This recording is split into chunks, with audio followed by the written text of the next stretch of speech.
Chapter 8. Intuition or Guidance. In all thy ways acknowledge him, and he shall direct thy paths. Nothing is too great for the man who knows the power of his word and who follows his intuitive directions. By the word he puts invisible forces into action and can rebuild his body or remodel his affairs. Therefore it is of the utmost importance to choose the right words, and the student carefully selects the affirmation he wishes to catapult into the invisible. He knows that God is his supply, that there is a supply for every demand, and that his spoken word releases this supply. Ask, and ye shall receive. Man must take the first step. Draw near to God, and he will draw near to you. I have often been asked how to demonstrate. I answer, speak the word and then do nothing until you have a definite clue. Demand the clue, saying, Infinite Spirit, reveal to me the way, let me know if there is anything I should do. The answer will come through intuition or hunch, a casual remark from someone or a passage from a book, etc., etc., etc. The answers are sometimes surprising in their accuracy. For example, a woman wanted a large sum of money. She uttered the words, Infinite Spirit, open the way for my immediate supply, make all that is mine by divine right come to me now in great floods of abundance. Then he added, give me a definite hint. Let me know if there is anything I should do. The thought came quickly. Give a certain friend, who had helped her spiritually, $100. She told her friend, who said, wait and get another clue before you give it to her. So she waited. And that day she met a woman who said, I gave someone $1 today. It was as much for me as it would be for you to give someone 100. This was indeed an unmistakable clue, so he knew he was right to give the $100. It was a gift that turned out to be a great investment, for shortly thereafter, a large sum of money came to him in an extraordinary way. Giving opens the way to receiving. To create activity in finances, one must give. Tithing, or giving a tenth of one's income, is an ancient Jewish custom and is sure to bring increase. Many of the wealthiest men in this country have been tithers, and I have never known it to fail as an investment. The tenth goes out and returns blessed and multiplied, but the gift or tithe should be given with love and cheerfulness, for God loves a cheerful giver. Bills should be paid cheerfully. All money should be sent without fear and with a blessing. This attitude of mind makes man the owner of the money. It behooves him to obey, and his word then opens up vast stores of wealth.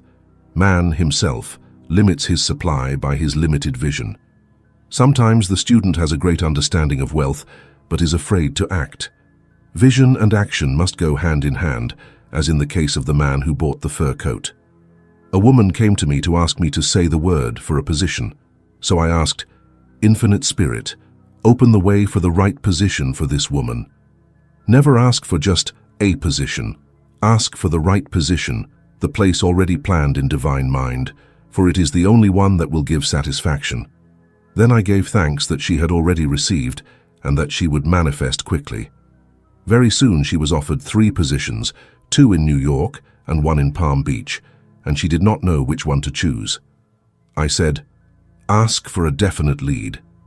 Time had almost passed and he was still undecided, when one day he phoned, when I woke up this morning, I could smell Palm Beach. He had been there before and knew its pleasant fragrance. I replied, well, if you can smell Palm Beach from here, it's certainly your clue. He accepted the position, which turned out to be a great success. Often, one's leadership comes at an unexpected time. One day, I was walking down the street when I suddenly felt a strong impulse to go to a certain bakery a block or 2 away. The reasoning mind resisted, arguing, there is nothing there that you want. However, I had learned not to reason, so I went to the bakery, looked at everything, and there was certainly nothing there that I wanted. But on my way out I met a woman I had often thought about and who was in great need of the help I could give her. Often one goes for one thing and finds another. Intuition is a spiritual faculty and does not explain but simply points the way. Often a person receives a clue during a treatment. The idea that comes may seem quite irrelevant, but some of God's clues are mysterious. In class one day I was trying to get each individual to receive a definite clue. A woman came to me afterwards and said, while you were trying, I had a hunch to get my furniture out of storage and get an apartment. The woman had come to be treated for health. I told her that I knew that by getting a home of her own, her health would improve, and I added, I think your problem, which is congestion, has come from having things in storage. Congestion of things causes congestion in the body. You have violated the law of use, and your body is paying the penalty. So give thanks that divine order was established in your mind, body, and affairs. People dream little of how their affairs react in the body.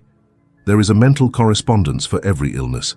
A person could receive instant healing through the realization that his body is a perfect idea in divine mind, and therefore complete and perfect. But if he continues his destructive thinking, hoarding, hating, fearing, condemning, the disease will return. Jesus Christ knew that all sickness came from sin, but he admonished the leper after the healing, that he should go away and sin no more, lest something worse should befall him. So the soul of man, or subconscious mind, must be washed whiter than snow for permanent healing, and the metaphysician is always digging deep for correspondence. Jesus Christ said, Condemn not, lest ye also be condemned. Judge not, lest ye be judged. Many people have attracted sickness and unhappiness by condemning others. What man condemns in others, he attracts to himself.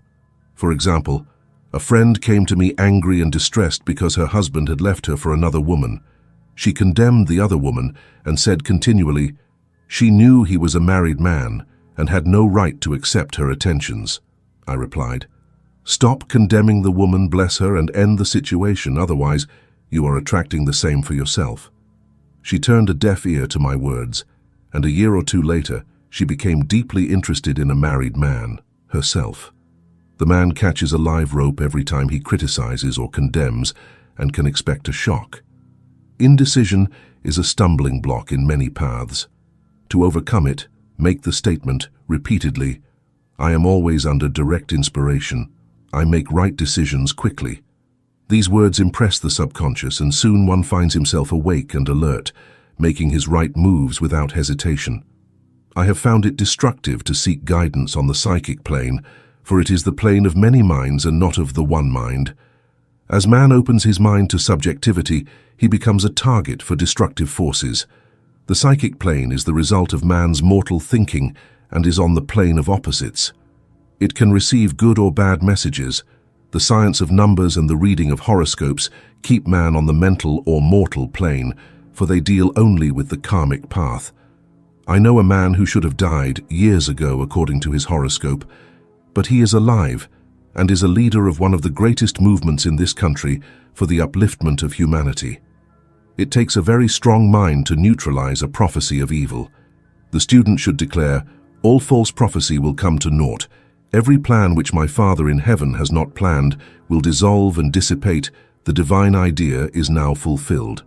However, if ever a good message has been given of coming happiness or of wealth, cherish it and wait for it, and it will manifest sooner or later by the law of expectation. The will of man must serve to support the universal will. I will that the will of God be done. God's will is to give to every man all the righteous desires of his heart, and man's will must be used to support the perfect vision without wavering. The prodigal son said, I will arise and go to my father. Indeed, it is often an effort of the will to leave the husks and swine of mortal thinking. It is much easier for the average person to have fear than faith, so faith is an effort of the will. As man awakens spiritually, he recognizes that any external inharmony is the correspondence of a mental inharmony. If he stumbles or falls, he can know that he is stumbling or falling in consciousness. One day, a student was walking down the street, condemning someone in her thoughts.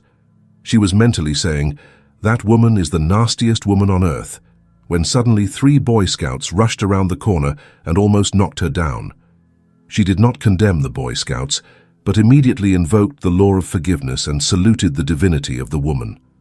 The path of wisdom is a pleasant path, and all its ways are of peace. When one has made one's demands upon the universal, one must be prepared for surprises. It may seem that everything is going wrong, when in fact it is going right. For example, a woman was told that there was no loss in the divine mind, therefore she could not lose anything that belonged to her. Anything lost would be returned to her, or she would receive its equivalent. Several years before, she had lost $2,000. She had loaned the money to a relative during her lifetime, but he had died, leaving no record of it in his will. The woman was resentful and angry, and since she had no written statement of the transaction, she never received the money. So she decided to deny the loss and collect the $2,000 from the Universal Bank. She had to start by forgiving the woman, since resentment and unforgiveness closed the doors of this wonderful bank. She made this statement, "I deny the loss. There is no loss in the divine mind. Therefore, I cannot lose the $2,000, which belongs to me by divine right. When one door closes, another opens." I lived in an apartment house that was for sale, and in the lease there was a clause that if the house was sold, the tenants must move out within 90 days. Suddenly, the landlord broke the lease and raised the rent. Again, injustice crossed his path, but this time he was undeterred. She blessed the landlord and said, "Since the rent has gone up, it means that I will be much richer, for God is my provider." New leases were made for the advance rent, but by some divine mistake, the 90-day clause had been forgotten. Shortly thereafter, the owner had the opportunity to sell the house. Because of the error in the new leases, the tenants retained possession for another year. The agent offered each tenant $200 if they would vacate. Several families moved out. 3 stayed, including the woman. A month or 2 passed and the agent appeared again. This time he said to the woman, "Would you like to break the lease for the sum of $1,500? She thought, "Here comes the $2,000. She remembered saying to her friends at the house, "We'll all act together if anything more is said about leaving." So her clue was to consult her friends. These friends said, "Well, if you've been offered $1,500, you're sure to get $2,000. So she received a check for $2,000 for leaving the apartment. It was certainly a remarkable operation of the law, and the apparent injustice merely opened the way for his demonstration. He showed that there is no loss, and that when man takes his spiritual stand, he gathers all that is his from this great repository of good. "I will repay thee the years that the locusts have eaten." The locusts are the doubts, fears, resentments, and regrets of mortal thought. These adverse thoughts alone rob man, for no man giveth to himself but himself, and no man taketh from himself but himself. Man is here to prove God and bear witness to the truth, and he can only prove God by bringing abundance out of want and righteousness out of unrighteousness. "Prove me now by this, saith the Lord of hosts, if I will not open unto thee the windows of heaven and pour out a blessing, that there shall not be room enough to receive it."